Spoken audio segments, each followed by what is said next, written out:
बाजार वसूली महापालिका के लिए हो रही है या फिर ठेकेदार की जेब भरने के लिए?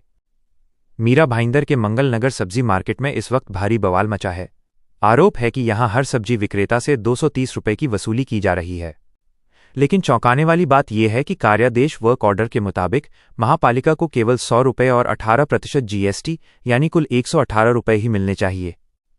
तो सबसे बड़ा सवाल यही उठता है कि ऊपर के वो 112 रुपये आखिर जा कहां रहे हैं? सीधा आरोप है कि ये अतिरिक्त रकम ठेकेदार के निजी फायदे के लिए वसूली जा रही है। इसका सीधा बोझ उन गरीब सब्जी विक्रेताओं पर पड़ रहा है जिनसे दिन दहाड़े जबरन ज्यादा पैसे वसूले जा रहे हैं।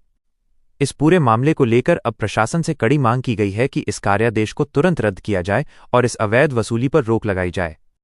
अब देखना यह होगा कि क्या प्रशासन इन गरीब विक्रेताओं को न्याय दिलाता है या फिर भ्रष्टाचार का ये खेल यूं ही जारी रहेगा। काही काळापासून या मीरा भाईंदर शहरामधलं जे भाजी मार्केट आहे त्या देखभाल दुरुस्तीच्या या संदर्भात काही कार्यादेश काढले होते।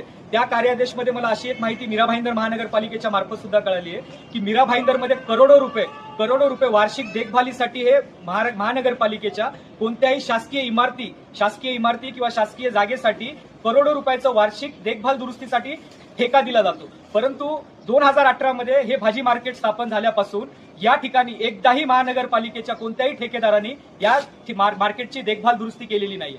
माझ्यासोबत इथल्या मार्केटमधले सर्व भाजी विक्रेते, त्यांचे असोसिएशनचे अध्यक्ष सर्वजण आपल्या इथे उपस्थित आहेत।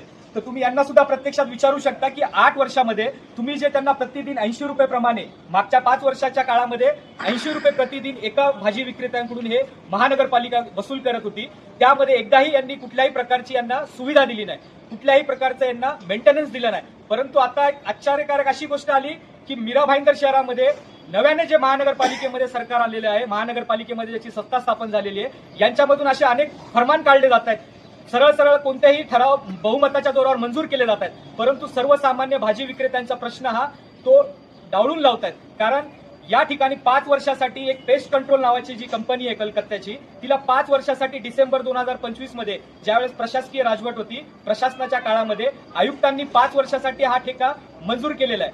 11/12/2025 रोजी याचा एक करारनामा झालेला आहे। त्या करारनाम्यामध्ये अशा धक्कादायक माहिती आहे की प्रतिदिन एका व्यक्तीला म्हणजे एका भाजी विक्रेत्याला 230 रुपये प्रतिदिन म्हणजे जवळपास 6,500 ते 7,000 रुपये प्रति महिना एका भाजी विक्रेत्याला ही मोबदला द्यावा लागणार त्याचा महानगरपालिकेला वसुलीसाठी। तर आमचा प्रश्न एकच आहे की तुम्हाला महानगरपालिकेचा महसूल वाढवायचा की ठेकेदाराचा महसूल वाढवायचा? जर महानगरपालिकेचा महसूल जर तुम्हाला खरंच वाढवायचा असेल तर 118 रुपये, 100 रुपये आणि 118 रुपये करारनाम्यामध्ये जे कॉन्ट्रॅक्टरला करारनामा दिलेला आहे त्या करारनाम्यामध्ये 118 रुपये प्रतिदिन एका स्टॉलचे महानगरपालिकेला जमा करायचे आणि प्रति स्टॉल 112 रुपये हा कॉन्ट्रॅक्टर पैसे कमवणार आहे। तर कॉन्ट्रॅक्टरच्या घशात 112 रुपये एका स्टॉलचे का? हा आमचा सर्वात मोठा प्रश्न आहे।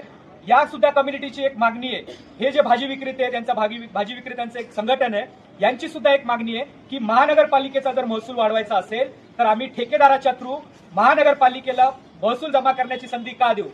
ज्या प्रकारे आपल्या सर्वसामान्य जे मीरा भाईंदर शहरामधले नागरिक आहेत त्यांच्याकडून जशी कर स्वरूपामधून वसुली केली जाते ती डायरेक्ट महानगरपालिकेचे अधिकारी वसूल करतात। त्याच पद्धतीने या सुद्धा मार्केटची जी वसुली आहे ती भाजी विक्रेत्यांकडून डायरेक्ट महानगरपालिकेच्या अधिकाऱ्यांनी प्रशासनाने केली पाहिजे। यांनी एकत्र येऊन एक ठराव पास करावा, हा ठराव रद्द करावा। सर्वात पहिली जो अग्रीमेंट जो कार्यादेश झालेला आहे त्याच्यावरती तो कार्यादेश रद्द करण्याची प्रोसेस करावी व नव्याने प्रशासकीय ठराव मंजूर करावा। त्यामध्ये महानगरपालिकेने जे 80 रुपये जर प्रतिदिन होते ते 150 रुपयेपर्यंत करावे, यासाठी यांचीही सहमती आहे, यांनी कुठलाही आक्षेप घेतलेला नाहीये।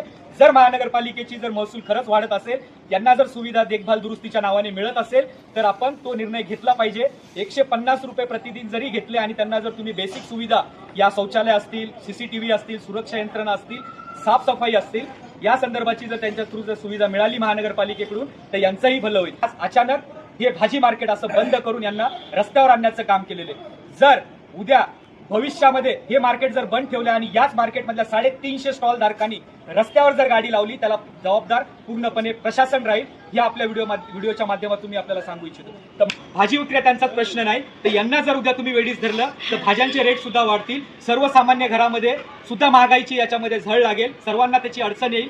त्यामुळे प्रशासनाने प्रशासनाने, आपण मेजॉरिटीच्या इथे सत्तेमध्ये आहात, भाजपचं सरकार जे आहे मेजॉरिटीमध्ये, यांनी प्रशासनाने जो ठराव पास केला प्रशासकीय राजवटमध्ये तो रद्द करून यांना सोबत घेऊन, यांना विचारात घेऊन, यांच्यासोबत एक बैठक लावून जो निर्णय होतो यांच्या हिताचा, महानगरपालिकेच्या हिताचा, ना की ठेकेदाराच्या हिताचा. तर माझी व्हिडिओच्या माध्यमातून एक नम्र विनंती राहील की आपण या व्हिडिओची तात्काळ दखल घेण्यात यावी व प्रशासनाने या भाजी विक्रेत्यांचं, सर्वसामान्य नागरिकांचं म्हणणं ऐकावं व याच्यावरती चांगला कुठला तरी ठोस प्रशासकीय, चांगला जे जनतेच्या हितासाठी व महानगरपालिकेच्या हितासाठी व भाजी विक्रेत्यांच्या हितासाठी राहील, ना की ठेकेदाराच्या हितासाठी राहील. हॉकर्स युनियन जिंदाबाद. हॉकर्स युनियन जिंदाबाद. हॉकर्स युनियन जिंदाबाद.